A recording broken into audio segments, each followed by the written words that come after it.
Tu peux rester. Pas de problème. Je suis même content que tu sois venu chez nous. J'aimerais bien que tu restes. On va manger des chips. T'entends? Des chips. C'est tout ce que ça te fait quand je te dis qu'on va manger des chips? Salut tout le monde et bienvenue sur l'écran fou, et aujourd'hui j'ai décidé de refaire un petit peu de clic avec une bonne vidéo bien putassière comme il faut, hein, qui traitera évidemment de Blanche-Neige, mais cette fois du vrai film Blanche-Neige, hein, donc vous savez, ce vieux truc de 1937, hein, donc je dis ce vieux truc en référence aux propos de Rachel Ziegler, puisque Disney, donc à l'heure où justement ils en viennent à faire un petit peu le ménage dans leurs vieux films, et notamment quand c'est pas le ménage, c'est pour en canceller les moindres références d'antan qui pourraient froisser les woke, hein. Et bien donc Disney a décidé de ressortir Blanche-Neige de 1937 en 4K UHD pour les 100 ans de Disney. Donc après Cendrillon, c'est effectivement au tour de l'animé phare de l'écurie de passer justement par un petit coup de rafraîchissement visuel. Et c'est quand même assez amusant dans le sens où ça intervient pile une quinzaine de jours environ après que donc certains hauts responsables se soient rassemblés chez Disney, vu que c'est un peu panique à bord là-bas, déjà de base, mais aussi et surtout à cause du brouhaha autour de l'adaptation live prévue pour 2024, qui fait énormément de bruit. Donc vous savez, hein, ce fameux film de propagande qui suinte le wokisme par tous les pores. Notamment, si vous n'êtes pas au courant justement de la situation, je vous réoriente vers mes précédentes vidéos qui traitent sur le sujet. Les liens seront dans la description. Et surtout, ce qu'il y a, c'est que Disney se rend compte que là, en fait, avec la grève des scénaristes et des acteurs, visiblement, c'est pas cette année, dans l'année à venir, où ils vont se noyer justement dans les billets verts, comme aurait pu le faire Picsou, par exemple. Donc déjà, une grève qui implique pas mal de reports, donc c'est le cas notamment chez Mickey, qui a vu déjà une replanification de certains de leurs films et séries, et notamment Blanche-Neige version live 2024, qui sera tout aussi impactée. Mais pas tant par le fait qu'il faut juste reporter les films à cause de la grève, mais plutôt parce que, bon, déjà le film a pas bonne presse et risque de sacrément flopper, mais pire encore, c'est parce que la Warner a décidé de reporter Dune partie 2 au 15 mars 2024 aux États-Unis, donc une semaine avant la sortie de Blanche-Neige, donc autrement dit, de quoi lui faire de l'ombre au box-office pour le peu que le remake live de Mickey gagnerait, quoi. D'ailleurs, toujours en ce qui concerne le film live, on apprenait dernièrement qu'il allait faire l'objet de reshoot. Alors d'aucuns diraient que ce n'est que du tournage additionnel standard, hein, mais bien sûr qu'on va y croire, quand on sait que le film se fait défoncer pour son idéologie et sa cancellisation totale de l'œuvre originale, et notamment des coups de caprice médiatique de Rachel Ziegler autour du film, bien sûr qu'on va croire que effectivement ce n'est que du tournage additionnel et pas carrément justement une tentative de sauver les meubles quand le film est sur le point justement d'être, je pense, l'un des plus gros flops de 2024. D'ailleurs, j'en suis toujours étonné, hein, parce que dans les commentaires de mes vidéos, il y a des gens justement qui sont très ancrés un petit peu dans le progressisme et qui défendent justement cette idéologie et cette cancellisation de la part de Disney, et qui trouvent le moyen de me dire que non, c'est normal, c'est bien, il faut machin, ceci, cela. Mais quand vous voyez le résultat, en l'occurrence de La Petite Sirène, vous vous rendez bien compte que au bout d'un moment, il y a quand même un problème. On peut pas juste dire que tout le monde est raciste du fait que justement le film s'est fait défoncer. Non, c'est juste que arrivé un moment, faut arrêter de prendre les gens pour des idiots.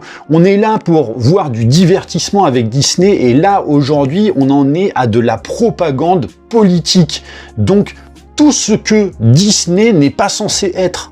Mais le plus dingue dans cette histoire, c'est l'hypocrisie et le message derrière tout ça de la part de Disney, dans le sens où, d'un côté, ils ont validé un remake live qui tire un trait, mais sur tous les principes de base de l'histoire de l'animé. Donc plus de nains mais des bandits, bon qui sont en fait des créatures magiques, mais enfin on sait plus trop parce que en même temps ça change presque tous les 3 mois. Donc une Blanche-Neige qui n'est plus blanche, hein, alors que pourtant elle a toujours été décrite comme ça. Plus de prince mais un chef des bandits.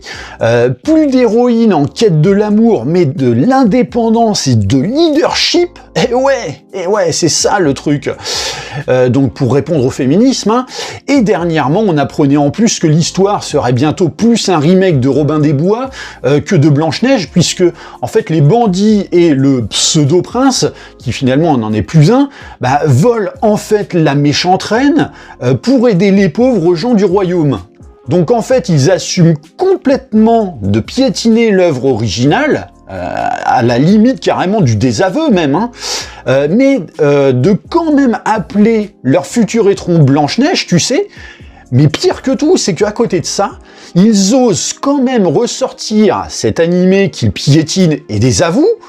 Et alors la chose est quand même assez claire, c'est que bon, il faut savoir que la version de 1937 est l'animé le plus lucratif du catalogue de Mickey depuis toutes ces années, et qu'à partir du moment où d'un côté les polémiques font clairement état que personne n'envisage de voir l'adaptation live de l'année prochaine parce que ça salit trop l'œuvre originale et dont les gens sont absolument amoureux, ils se disent que, effectivement, ce serait bien d'essayer de se faire un petit peu d'oseille pour combler les futures pertes du film de Rachel Ziegler, quoi.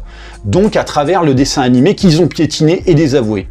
Donc c'est foutage de gueule, comme je le disais, parce que ils assument de piétiner le film, mais ils assument pas derrière, justement, en faisant en sorte de continuer à faire en sorte que le film de 1937 leur soit toujours lucratif à travers une vision à laquelle ils n'adhèrent absolument plus.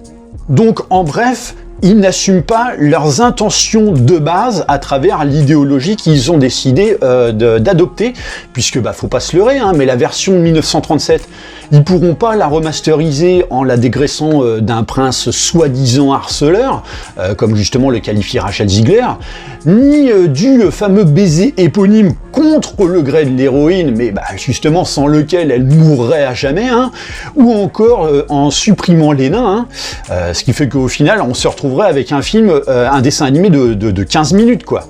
Donc là, c'est vraiment prendre les gens pour des cons.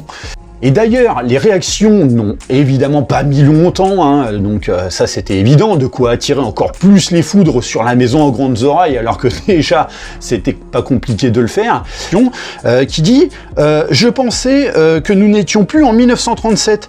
Donc en référence justement à la phrase ultra culottée de Rachel Ziegler, qui veut regarder un harceleur, donc toujours en référence aux propos de Rachel Ziegler, donc là-dessus, voilà, qui a besoin d'un vrai amour, donc référence à quoi à votre avis? Voilà, je pense que vous avez compris. C'est drôle comment il dénigre ce film tout en nous demandant de l'acheter à nouveau. Donc on est en plein effectivement dans la catégorie de l'ironie pure et dure. Et encore, pour moi, c'est pas le pire, parce que bon, en fait, il y a le fait, comme je le disais tout à l'heure, c'est une ressortie pour les 100 ans.